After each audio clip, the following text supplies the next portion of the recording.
Welcome back to prime time debate. Kavitha అడుగులకు ఎవరు బలం చేకూరుస్తున్నారు? ఎస్, ఇప్పుడు స్వేచ్ఛగా తాను పోరాడే శక్తి ఉంది. కోర్స్ ఉద్యమం చేసినటువంటి నేపథ్యం ఉంది, ఆ బలం ఉంది. తెలంగాణ గ్రౌండ్ తెలిసినటువంటి వ్యక్తి. మోర్ ఓవర్ కేసీఆర్ కూతురు. ఆయన చిటికెన వేలు పట్టుకొని నేను రాజకీయాల్లోకి వచ్చిన, రాజకీయాలు నేర్చుకున్నా అని మాట్లాడిన కవిత ఆయన పుట్టిన గడ్డ నుంచే ఈరోజు సిద్దిపేటకు వస్తాను, ఎవరు నన్ను ఇక్కడ ఆంక్షలు పెట్టాల్సినటువంటి అవసరం లేదు, ఇది కేజీఎఫ్ కాదు అని మాట్లాడినటువంటి మాటలు. జయరాం గారు, ఈ మాటలను ఎట్లా చూస్తున్నారు? ఏం జరగబోతోంది? శ్రీకాంత్, మీకు ప్యానల్లో ఉన్న మిత్రులకు, ఐ న్యూస్ ప్రేక్షకులకు మరొకసారి నమస్కారాలు. నమస్తే. ఇక్కడ మనం గమనించాల్సింది ఏంటంటే, కవితకు స్వేచ్ఛనిచ్చింది పార్టీ కాదు. కవితను ఆ ప్రెజర్లోకి తీసుకెళ్లేసి తనకు స్వేచ్ఛ తీసుకునే విధంగా ప్రవర్తించిందే కొన్ని సందర్భాలు. కుటుంబం అంటున్నారా? సందర్భాలు, కుటుంబం అని అనడానికి లేదు, కొన్ని సందర్భాలు. సో ఆ సందర్భాల లోపల తను ఇబ్బంది పడటము, తన లీక్ కావడము, మరి తన పైన ఏదైతే అపవాదులు వచ్చినప్పుడు కానీ అండగా లేకపోవడము, తను కన్నీరుమయమైనప్పుడు చేదోడుగా నేనున్నాను అని చెప్పేసి పార్టీ, కుటుంబ సభ్యులు కాదు పార్టీ, హరీష్ అన్న ప్లస్ కేటీఆర్, కేసీఆర్ గారు ఎంత తాపత్రయపడడం మన స్క్రీన్ దగ్గర ఖచ్చితంగా చూసాం. సో ఇక్కడ పార్టీ అండగా లేదని చెప్పడము. నెక్స్ట్ వచ్చేసి మీకు కనుమోలిని ఒకసారి గమనించినట్టు నేను చాలా సందర్భాల్లో ఇది చెప్పాను. కనుమోలి జైలుకు పోయిన తర్వాత జైలుకు వచ్చేటప్పుడు కూడా తనకు ఒక ఘన స్వాగతం లభించింది. సో ఇక్కడ తనను ఒక నెట్టివేయబడ్డట్టుగా ఉంచేశారు, ఒక వెలివేయబడ్డట్టుగా పార్టీ చూసింది. ఇవన్నీ తనకు మానసిక వేదనకు గురి చేసింది. ఒక ఆడపిల్ల మానసికంగా ఎంత వేదన పడాలో అంత వేదన పడింది. ఆ వేదనకు కొంతమంది కారణం అనుకున్నారు. అది హరీష్ అన్న అందమా, లేకపోతే సంతోష్ రావు అందమా, ఇంకోరు అందమా, లేకపోతే మన జగదీశ్వర్ రెడ్డి అందమా, ఇట్లా వ్యక్తుల రూపం కన్నా కంటే కొంతమంది తనను హర్ట్ అయిన విషయాన్ని తను బహిరంగంగా చెప్పింది. అంటే ఈరోజు బహిరంగంగా చెప్పిందని చెప్పేసి ఇప్పటి వరకు ప్రజలు ఏం చూసుకుంటున్నారంటే, ఇది కుటుంబ సభ్యులే, హరీష్ అన్న విషయం కావచ్చు, ఇంకెవరి విషయం, ఇది ఒక బీఆర్ఎస్ కుటుంబం అనుకున్నారు. ఆ బీఆర్ఎస్ కుటుంబం నుంచి బయటకు వచ్చిన తర్వాత సో తన సొంత కుటుంబం అనుకున్నారు. సో ఇప్పుడు బీఆర్ఎస్ కానీ ఇప్పుడు ఈవెన్ దత్తాత్రేయ మాట్లాడడం కూడా చాలా రెస్పెక్ట్గా, చాలా లిమిటెడ్గా, చాలా గౌరవంగా, అదే ఇంకొకరైతే అట్లా మాట్లాడరు. అంటే ఎక్కడ కూడా తనకు గౌరవాన్ని ఎక్కడ తగ్గట్లేదు.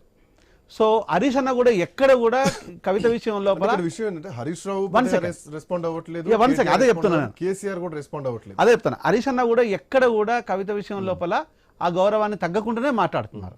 సో ఆ శ్రేణులకి కానీ కొంతమంది తను ఎంత హర్ట్ చేయాలనో అంత హర్ట్ చేయాలి. తనకేందంటే స్క్రీన్ మీద మాట్లాడే బిహేవియర్కు తను పర్సనల్గా పడిన బిహేవియర్ వేదనకి తను కంపేర్ చేసుకున్నప్పుడు బ్లాస్ట్ అవుతుంది.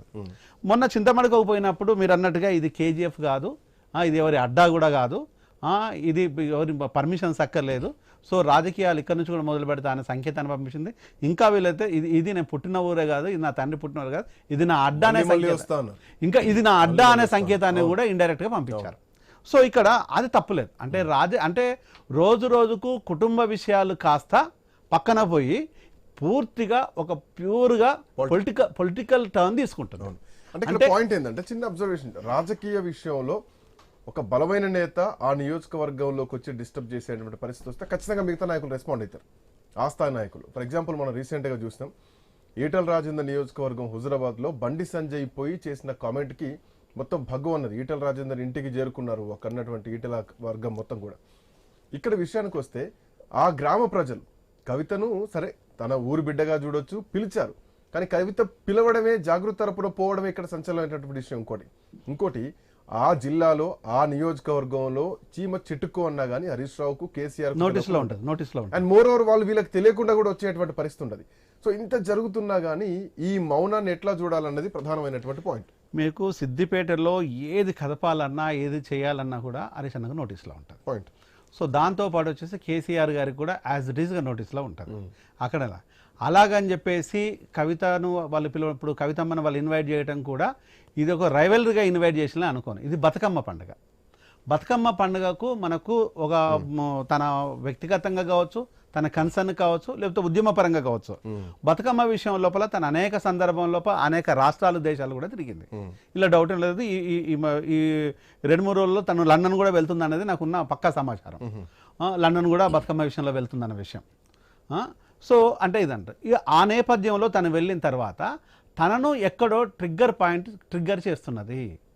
ఆ ట్రిగ్గర్ పాయింట్ ఎందుకు చేస్తుందనే విషయాన్ని తను ఎంత బాధపడితే ట్రిగ్గర్ అవుతున్న దాన్ని బీఆర్ఎస్ నేతలు కూడా బహుశా అర్థం చేసుకుంటూ ఉండొచ్చు. సో ఇక్కడ మన వైపు ఉండే తప్పు జరిగిందేమో, అంత ట్రిగ్గర్ అవుతుంది అంటే అనే విషయాన్ని కూడా అర్థం చేసుకోవచ్చు. ఇంకొక విషయాన్ని అర్థం కావాల్సిందంటే కవిత విషయంలో కవిత మొండి, ఎవరు నమ్మినా నమ్మకపోయినా.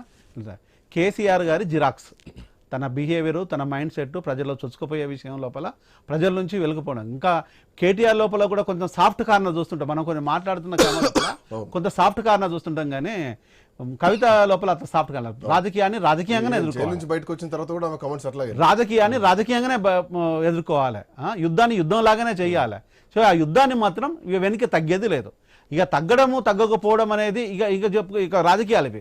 ఈ పూర్తి రాజకీయాల లోపల కవిత పడిన వేదనను మనం ఒకటి గుర్తుపెట్టుకోవాలి.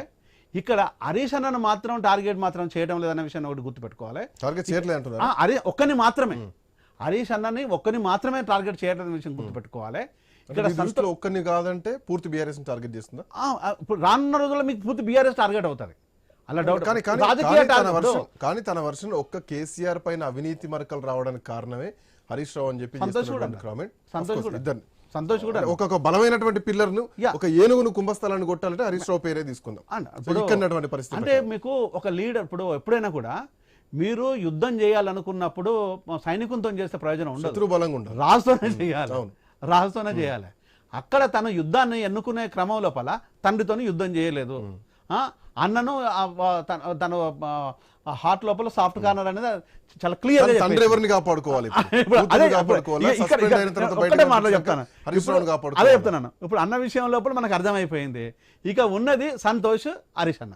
ఇప్పుడు సంతోష్ హరీష్ అన్న విషయం లోపల యుద్ధాన్ని చాలా క్లియర్ గా చెప్తుంది. ఇక దాంట్లో ఇక డౌట్ లేదు, మోమాటం లేదు, కన్ఫ్యూజన్ లేదు, ఈవెన్ కాంప్రమైజ్ కూడా లేదు. అందులో చేయడానికి మాత్రం తన సిద్ధంగానే ఉందనే దాన్ని సంకేతాలు బలంగా రోజు రోజుకు రాజకీయ ఆరోపణలతో పాటు యుద్ధానికి సిద్ధమనే దాన్ని బలంగా పంపిస్తున్నారు.